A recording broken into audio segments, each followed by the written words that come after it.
জয়রামবাটির মাতৃমন্দির এবং সিংহবাহিনী মন্দিরে পুজো দিলেন বিষ্ণুপুর লোকসভা কেন্দ্রের তৃণমূল প্রার্থী শ্যামল সাঁতরা। নির্বাচনের প্রচার তিনি আগেই শুরু করে দিয়েছেন। মায়ের আশীর্বাদ নেওয়া বাকি ছিল, তাই দলের কর্মী সমর্থকদের নিয়ে এই পূজার আয়োজন। ভোটের প্রচার তিনি শুরু করে দিয়েছেন, কিন্তু মায়ের আশীর্বাদ নেওয়া হয়নি। রাজ্যের মন্ত্রী বাঁকুড়ার বিষ্ণুপুর লোকসভা কেন্দ্রের তৃণমূল প্রার্থী শ্যামল সাঁতরা জয়রামবাটি মাতৃমন্দির সেখানকার সিংহবাহিনী মন্দিরে পুজো দিলেন আর মা শারদার আশীর্বাদ নিলেন। শনিবার সকালে দলের কর্মী সমর্থকদের সঙ্গে নিয়ে শ্রী শ্রী মা শারদা দেবীর জন্মস্থান জয়রামবাটির মাতৃমন্দিরে পৌঁছে যান তিনি। সেখানে পুজো দিয়ে মহারাজদের সাথে কিছুক্ষণ সময় কাটান। তৃণমূল প্রার্থী শ্যামল সাঁতরা সাংবাদিকদের বলেন, একদম ছোট বয়স থেকেই মাতৃমন্দিরে আসছি। মায়ের জন্মস্থান আমাদের এখানেই, তাই মায়ের আশীর্বাদ আমাদের সবার উপরে সবসময় রয়েছে। আমাদের নেত্রী মমতা বন্দ্যোপাধ্যায়ের নেতৃত্বে যেভাবে উন্নয়নের শীর্ষে পৌঁছে গেছে আমাদের বাংলা, তেমনি যাতে আগামী দিনে তার নেতৃত্বে সোনার ভারতবর্ষ গড়ে ওঠে, সেই প্রার্থনাই মায়ের কাছে করলাম। সারা বছর আমরা মানুষের সুখে দুঃখে বিপদে তাদের পাশে আছি, তাই আমাদের নেত্রী মমতা বন্দ্যোপাধ্যায়ের জয় যে সুনিশ্চিত তা আমরা বলতেই পারি। মমতা বন্দ্যোপাধ্যায়কে রাজ্যের 42 আসনের প্রার্থী দাবি করে শ্যামল সাঁতরা বলেন, উনি নিজেকে নবান্ন আর রাইটার্স বিল্ডিংয়ে সীমাবদ্ধ রাখেননি। উনি সারা বাংলার পাশাপাশি সারা দেশে এমনকি বিদেশেও যোগাযোগ রেখে 24 ঘন্টার মধ্যে 18 ঘন্টা বাংলার উন্নয়নে কাজ করে চলেছেন। দিদির সাথে এই কাজে আমরা সামান্যতম যদি অংশগ্রহণ করি, তবে এই বড় সীমানা আমার কাছে কিছুই নয়।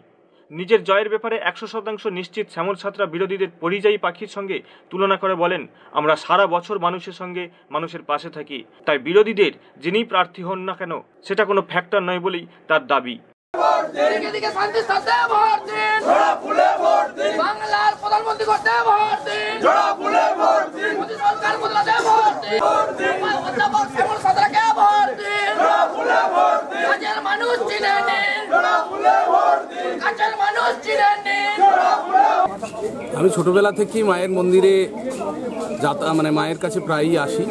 সুতরাং যেহেতু আমাদের এখানে জন্মভূমি আমাদের এই জয়রামবাটি, সুতরাং মায়ের আশীর্বাদ সবসময় আমাদের সকলের মাথায় রয়েছে। তাই মায়ের কাছে আশীর্বাদ করলাম, আমাদের মমতা ব্যানার্জির হাতে শক্তি দেন, মমতা ব্যানার্জিকে জয়যুক্ত করুন। যেন বাংলার দায়িত্বভার যেভাবে মমতা ব্যানার্জি আজকে সোনার বাংলা গড়ার অঙ্গীকার নিয়ে এগিয়ে চলেছেন, সোনার ভারতবর্ষ গড়ার জন্যই এই অঙ্গীকার করলাম মায়ের কাছে। এবং আমাদের জননেত্রী মমতা বন্দ্যোপাধ্যায়ের হাত শক্ত করলেই আমাদের ভারতবর্ষের দায়িত্ব সুন্দরভাবে ভারতকে পরিচালনা করার যে অঙ্গীকার দিদি করেছেন, সুন্দর বাংলা যেমন সজ্জায় সজ্জিত হয়েছে, ঠিক সেরকম সোনার ভারতবর্ষ হবে। ধর্মনিরপেক্ষ, জাতি ধর্ম বর্ণ নির্বিশেষে সমস্ত সম্প্রদায়ের মধ্যে যে আনন্দের বাতাবরণ আমাদের বাংলায় রয়েছে, সেই আনন্দের বাতাবরণ যাতে ভারতবর্ষের বুকে তৈরি হয়, সেই বার্তায় মায়ের কাছে প্রার্থনা করলাম। আর 42-এ 42 যে হবেই সেটা মায়ের কাছে আমরা রাখলাম এবং মা সেটাকে অবশ্যই করে দেবেন, এটা আমাদের দৃঢ় বিশ্বাস।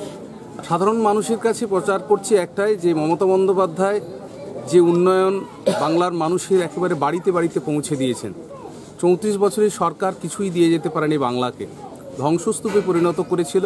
সেই জায়গা থেকে 7 বছরে মুখ্যমন্ত্রী মমতা বন্দ্যোপাধ্যায় বাংলার বুকে যে উন্নয়নের জোয়ার এনেছেন, এবং প্রত্যেকটি পরিবার, এমন কোনো পরিবার নেই যে মুখ্যমন্ত্রীর কাছ থেকে সামান্যতম সাহায্য পাননি।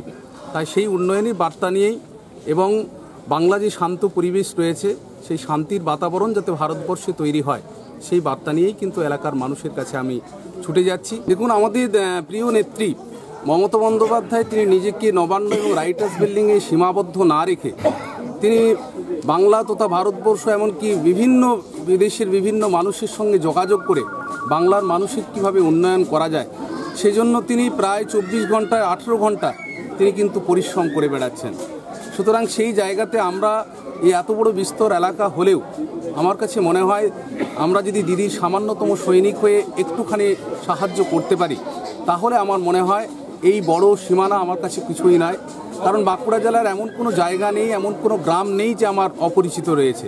সেখানে বিরোধীরা পরিযায়ী পাখির মতো তারা বিভিন্ন ভোটের সময় আসেন, 2 মাস 1 মাস থাকেন, তারপর তারা আবার কোনো জায়গায় উড়ে চলে যায়। সুতরাং ঠিক সেরকম যে প্রার্থী আসুক না কেন আমাদের কাছে কোনো চ্যালেঞ্জ নয়। এটা আমাদের কাছে আমরা ভোটে যে জয়যুক্ত হব সেটা আমরা প্রত্যেককেই অনুভব করতে পারছি এবং আকাশে বাতাসে সে ভেসে উঠছে মমতা বন্দ্যোপাধ্যায়ের নাম এবং মমতা বন্দ্যোপাধ্যায় যে জয়যুক্ত হবে, জোড়া ফুল চিহ্নে সকলে যে ভোট দেবেন সেই আগাম বার্তা কিন্তু এলাকার প্রত্যেকটি মানুষ কিন্তু জানিয়ে দিচ্ছে।